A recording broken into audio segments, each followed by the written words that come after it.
नमस्कार, स्वागत है आपका शिक्षा मित्रों के यूट्यूब चैनल सूरज गुरु BLY में। यदि आपने हमारे चैनल को सब्सक्राइब नहीं किया है तो सब्सक्राइब कर लें, साइड में बेल आइकन को ज़रूर दबाएं ताकि हमारी आने वाली वीडियो का नोटिफिकेशन सबसे पहले आपको मिलता रहे। आप स्क्रीन पर एक ट्वीट का स्क्रीनशॉट देख रहे हैं जो ट्वीट किया गया है 19 मई 2017 को बीजेपी उत्तर प्रदेश के ऑफिशियल अकाउंट के द्वारा। यह ट्वीट हम आपको क्यों दिखा रहे हैं, वीडियो के साथ अंत तक जुड़े रहिए ताकि आपको पूरी बात समझ में आए। यह ट्वीट 19 मई 2017 का है जिसमें लिखा है शिक्षा मित्रों को 10,000 और अनुदेशकों को 17,000 मिलेगा मानदेय। योगी सरकार के प्रस्ताव को केंद्र ने दी मंजूरी।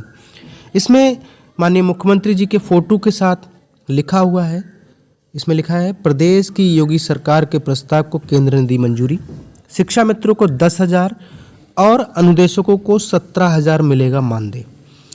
30,000, मैं जो बोल रहा हूँ ध्यान से सुनिएगा, इसमें लिखा है, साफ लिखा है 30,000 शिक्षा मित्रों और 34,000 अनुदेशकों को मिलेगा फ़ायदा। यह 30,000 क्यों लिखा है?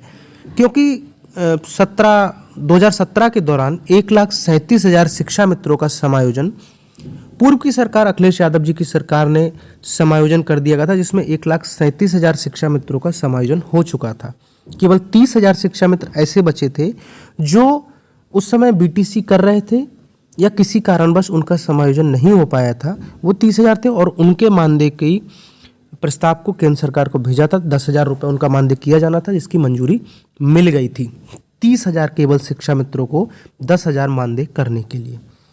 और अनुदेशकों की अगर हम बात करें तो अनुदेशकों की 17,000 मानदेय की बात कही गई है इस ट्वीट के माध्यम से।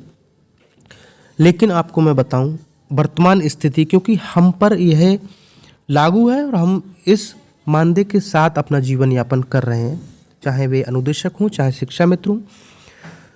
अब बात करते हैं सबसे पहले अनुदेशकों की, जिसमें इस ट्वीट के द्वारा कहा गया था कि अनुदेशकों को 17,000 मानदेय मिलेगा। कब कहा गया था? 19 मई 2017 को। और आज नवंबर 2021 है। अनुदेशकों को जो मानदेय वर्तमान समय में मिल रहा है वह मिल रहा है 7,000। 19 मई 2017 को अनुदेशकों को मानदेय मिलता था 8,470 रुपये। आप लोग ध्यान से सुनिए, अनुदेशकों को 19 मई 2017 को 8,470 रुपये मानदेय मिला करता था, जो कि अब घटाकर योगी सरकार ने 7,000 रुपये कर दिया गया है।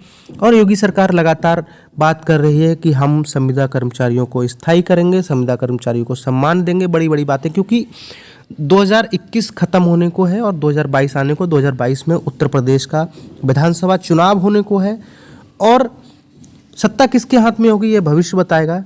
लेकिन उत्तर प्रदेश का एक एक संविदा कर्मचारी सरकार से नाराज़ है, क्योंकि आप समझ सकते हैं जिन अनुदेशकों को 2017 में 8,470 रुपये मिला करता था, उनको 2021 में 7,000 रुपये मानदेय योगी सरकार के द्वारा दिया जा रहा है।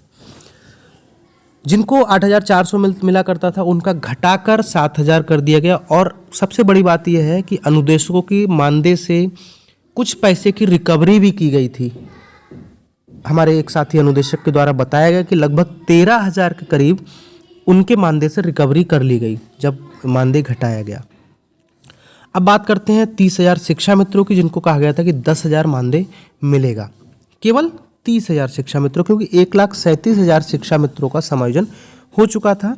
उसके बाद 25 जुलाई 2017 को शिक्षा मित्रों का समायोजन माननीय उच्चतम न्यायालय के माध्यम से फैसले के द्वारा निरस्त कर दिया गया।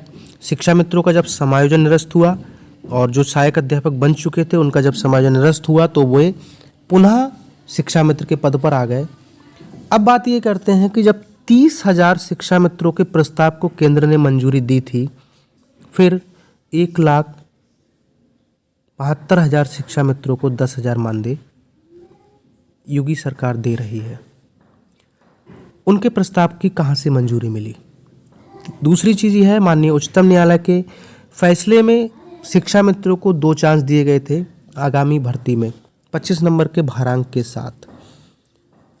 लेकिन उत्तर प्रदेश सरकार द्वारा जो शिक्षा मित्र टेट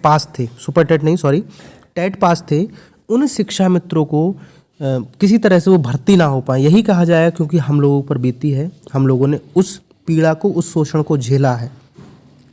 उन पर सुपर टेट लागू कर दिया गया, जो कि सुपर टेट सिर्फ और सिर्फ उत्तर प्रदेश में है, बाकी किसी राज्य में सुपर टेट की व्यवस्था नहीं है। शिक्षा मित्रों पर सुपर टेट लागू किया। जिन शिक्षा मित्रों ने सुपर टेट पास कर लिया, अचानक ही पासिंग मार्क्स बढ़ा दिए गए।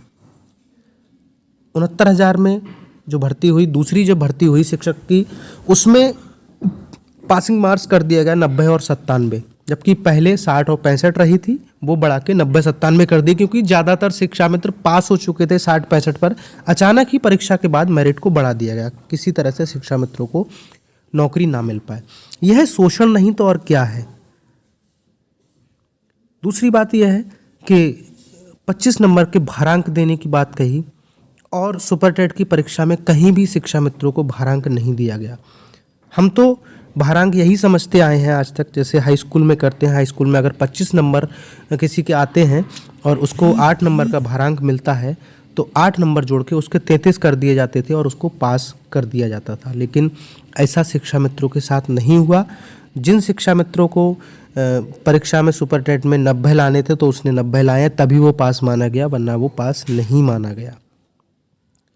लगातार सरकार शिक्षा मित्रों को आश्वासन दे रही है, क्योंकि चुनाव नज़दीक है, और सभी उत्तर प्रदेश के लगभग 19 लाख संविदा कर्मचारी हैं जिनको सरकार किसी तरह से मैनेज करने के इरादे रख रही है, मैनेज करना चाहती है। लेकिन जो संविदा कर्मचारी हैं वो इस समय बहुत नाराज़ हैं, क्योंकि सरकार ने इन 4.5 सालों में सिर्फ और सिर्फ आश्वासन दिया है। 25 जुलाई 2017 को जब समायोजन निरस्त हुआ था, क्योंकि उत्तर प्रदेश में शिक्षा मित्र बहुत बड़ा वोट बैंक भी रखते हैं, 1,72,000 परिवार हैं, और उनको सरकार नाराज़ भी नहीं करना चाहती। तो इसलिए एक सुपर हाई पावर कमेटी बना दी गई, और 2017 में 25 जुलाई 2017 के बाद हाई पावर कमेटी बनाई गई, और उसका अध्यक्ष डिप्टी सीएम दिनेश चंद्र शर्मा जी को बनाया गया। लेकिन वो हाई पावर कमेटी का प्रस्ताव और निर्णय क्या रहा, वो आज तक सार्वजनिक नहीं किया गया, और ना ही शिक्षा मित्रों पर लागू किया गया। शिक्षा मित्रों को आज भी उत्तर प्रदेश के जो भी शिक्षा मित्र कार्यरत हैं, उनको 10,000 रुपये मानदेय मिल रहा है, जबकि उनको समायोजन के समय 38,000 रुपये मानदेय वेतन मिला करता था। उनको वेतन मिला करता था और सारी सुविधाएं मिला करती थी, लेकिन अब वो कोई सुविधाएं अभी तक शिक्षा मित्रों को नहीं मिली हैं। और अनुदेशकों का जो मानदेय था वो 8,470 से घटाकर 7,000 कर दिया गया, जिसकी बात कही थी 17,000, यानी कि 2017 में 17,000 मानदेय देने की बात कही गई थी, और आज मात्र 7,000 मानदेय दिया जा रहा है। अब देखना यह है, क्या चुनाव के समय सरकार संविदा कर्मचारियों को अपने पक्ष में ले पाएगी। नमस्कार।